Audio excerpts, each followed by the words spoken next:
Hello everyone, I'm gonna go through, this is Greystone by the way, if you haven't already noticed, or if you didn't already know. You can find me writing on MagicGatheringStrat.com. You can also find me on Twitter as Master Greystone, Greystona.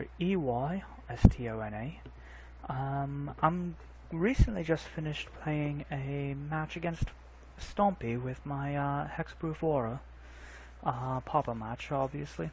So I'm going to play a step-by-step just because I had so much fun that I wanted to, well, I just wanted to share it with everyone. So here we go. I won the die roll. I went first.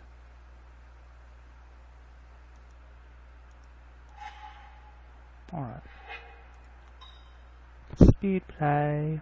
Alright, so I had the Solana Ledgewalkers, Ethereal Armor, Rancor, Lignify, Abundant Growth, and I had one Forest. Admittedly, this was a little risky, but I decided to take it, basically hoping that I would run into a second land. So, and there it was. So we run onto Garcia Edu. Forest and down to Young Wolf. Pretty standard start for a Stompy deck. And so here we're looking at our turn, and I'm going to play down our second Forest, and down comes one of our Ledgewalkers. Absolutely fantastic card in this deck. A 1/1 with Hexproof and can't be blocked except by creatures with flying. I really can't stress how powerful that is. The card's powerful enough that Stompy himself will play it. Alright, and so there he comes in. He's gonna make his one attack. I'm not gonna block, I want to keep my guy alive. Oh, and then two, and here came down a Riverboa, an island walk, which understandably that Stompy would run that, given the dominance of islands in the meta. Now, looking at about 151% last time I checked the Goldfish site. You've got so many decks that run islands, between Delver, Mono Blue Post, Is It Post, a Wee Fiend or Eye Candy or whatever you want to call it this week. Blue Black Trinkets. So many decks run it, so I can't. It just makes absolute sense that Riverboa would be included in it. Alright, so back to our draw. We drew up a Selesnya Guildgate, and we dropped that down because it never hurts to have that mana. And there goes our Ethereal Armor. So already we're going to be looking at a 3/3. But that's not all, because we got the extra mana. We can drop down the Rancor, and we're looking at a 6/4. 6/4, turn 3, Hexproof, first strike, trample. It really is hard to ignore a beat stick like that. So we go on to his turn. I'm already looking down at 3 damage. So in comes the 3, and then he plays Karuk's Companion. Beautiful little guy. 3/2. Not a commonly seen card in Stompy as I understand it. And there is Quirion Ranger. Absolutely sickening card. Alright. And so we drew into our Snake Umbra. I do not have Ancestral Masks. Unfortunately, I do not have the $5 to $6, which is what they're sitting at right now, for the deck. So instead I put it in Snake Umbras. And it's a +1/+1, and whenever it deals damage to an opponent, you may draw a card, plus has Totem Armor. I'm not much worried about my guys being destroyed, but the Totem Armor is a great little safety net there. A +1/+1 is really nice, and whenever it deals damage to an opponent drawing a card, card advantage cannot be expressed, or the importance of card advantage cannot be expressed enough. So, but in this case, I'm actually going to be playing a Lignify.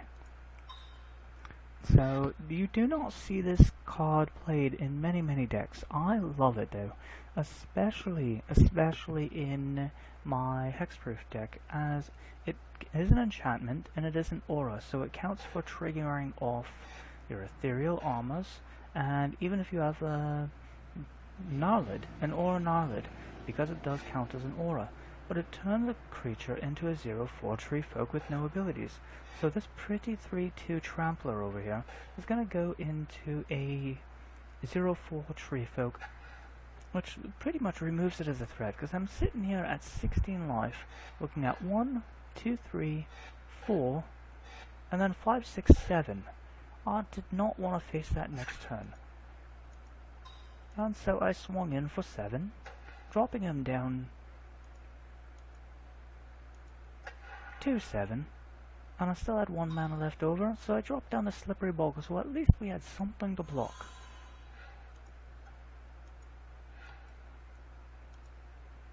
Well, and this is where he gave up. Just because he figured out that there was no way of winning. So let's take a look at what we are facing up against. There we go. Right, so he elected to go first. It's not a big surprise. So let's take a look at our opening hand. We've got 2 forests, which is absolutely ideal. We've got our abundant growth, so we're going to be digging a little bit, and we have our mana fixing to go along with our ethereal armor, which is a cornerstone card for the deck, and a Gladecover Scout, and holding back on a Lignify. So, no, I kept it, I did not mulligan. And so here he goes, and standard first turn, Young Wolf. Oh, so I drew into a second Lignify. I'm running 3 in this deck, if anybody is wondering. So, that honestly is just blind luck. But I'll take it where it comes. So here we go with an Abundant Growth, so we're going to draw into a card, keeping us at 7, another Abundant Growth. So we're going to be running a little slower here, as we didn't get our Utopia Sprawl, but then again, Abundant Growth to be able to fix all of our mana problems. There are only 1 white card, but it means that we can dig. And so here we come in with the Young Wolf, and at this point I'm expecting a Skog. But I see a Solana Ledgewalker. Again, like I said, it is so powerful that even Stompy will run it. Because you put down a Groundswell, you put down a Rancor, you put down anything on this, and there's almost nothing that can get in its way. Except maybe a Muldrifter, but don't get me started on that. Alright, so we drew. We drew into a Rancor. So at this point, we're going to play down our other forest. We're going to put down our Abundant Growth. So we're going to dig into another card. 7 cards in hand on 10-2. This is the kind of thing that we like to see. And then we drop down our Gladecover Scout. And we've got our 1 creature down. It's about all we really need in order for this deck to function. Unless, for some reason, if we were facing red and he had Electric Ray, or if we were facing black and he had an Edict. Or blue if he wanted to Curfew. The 3 major cards that really do screw up a deck like this. And so you see he came in and attacked me for 2. And he didn't play anything, which really confused me, but we drew into another Rancor. So we're going to play down the Ethereal Armor, which is already making us a 4/4. Put down our other Guildgate, and put down one of our Rancors. So we're sitting at a 7 farm, so he's on a 3-turn clock, unless he decides to start blocking. Which Stompy is, as I understand it, not really in the school for blocking. They're more, let's go for your throat, let's kill you, let's stomp you. And so here he comes in, and before anything happens, he's instantly Vines of Vast Wood. So we're looking, staring down a 5/5 hexproof, can only be blocked by creatures with flying. That's going to take a decent chunk of our health down. And so now we're down to 11. Alright, and so, yep, we get another forest, so we play that down. So we're going to abandon growths. We fix our mana. Not that it really matters, because it was on the card that land that already had fixing, but we're going to be able to dig a little bit further. And there's a fog. Absolutely amazing. I've sideboarded into that. Great card. I don't have the money for a Moment's Peace, so if you're wondering why that's running fog, that's why I'm running fog. Alright, and so here we're going to lignify, and we're going to lignify his young wolf. I can't attack it, I can't attach it to anything else, but we're not going to be afraid of that pulling off any undying tricks now. And, again, we got a lignify, and we have an ethereal armor. It's going to boost our Gladecolor Scout just that little bit further. And so here we go, and we drop him down to 4.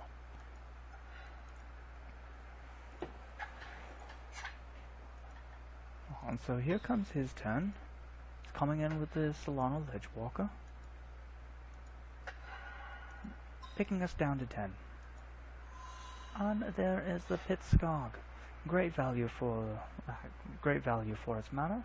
1/1 Bloodthirst if you attack and get something. And you normally see this on dropping on turn 2, but even late at 5, it's great, especially if you take a look at that second ability. Power. Creatures with power less than Skulk's power cannot block it. So everything that all your 1/1s, 2/2s, and even when you get up to your 3/3s or 4/4s, because you'll stick a Vines of Vast Wood, and I don't know if he's running mutagenic growth, but it can turn out to be quite nasty. But here is the seal this match, is that ethereal armor. So we're gonna drop down another lignify, because I really don't like this Skog and I don't want things getting out of hand. So he's actually going to turn into a 1/5. And we're going to drop down our other ethereal armor, and we're going to keep our 1 mana up. I'm going to swing in. This is a 1917 First Strike Trample Hexproof. You don't see them much bigger than this. So here we go, and he's packing fogs of his own. Not terribly surprised. It's one of the best cards to pack against this deck.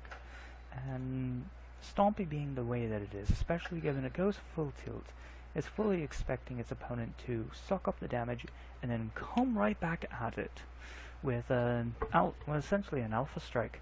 And, well, if you keep a fog back, then you can catch your opponent unawares, kind of like he's expected me to, but again, lignify and lignify, and he's sitting back on a Solana Ledgewalker without much to go on. So here we go. And there's the Groundswell. So he did have a land drop, Groundswell being a +4/+4 if you had landfall, +2/+2 if not. So either way it works really well. So he's coming in at me for 5. So he's leaving himself pretty much undefended here. So we untap another forest, not going to do anything. I'm going to walk in with this Gladecolor Scout, just because he's got 5, 9, I've got 10. He's got to have something in hand, and there was the other fog. So we're sitting back, but if you take a look, he has no cards in hand. So we're going to Rancor. This is actually me just having fun and turning this into 2319, probably the biggest creature I've ever created with this deck. So there we go. And he didn't draw into anything he knew could kill us, and he didn't draw into another fog. And so that is a 2-0 on Stompy with my Aura Hexproof. Again, featuring cards like the Snake Umbra. Again, because I don't have the Ancestral Masks, and main boarding my lignifies. I can't express enough how powerful this card is in this build. So that's it. Hope you enjoyed, and have a lovely day.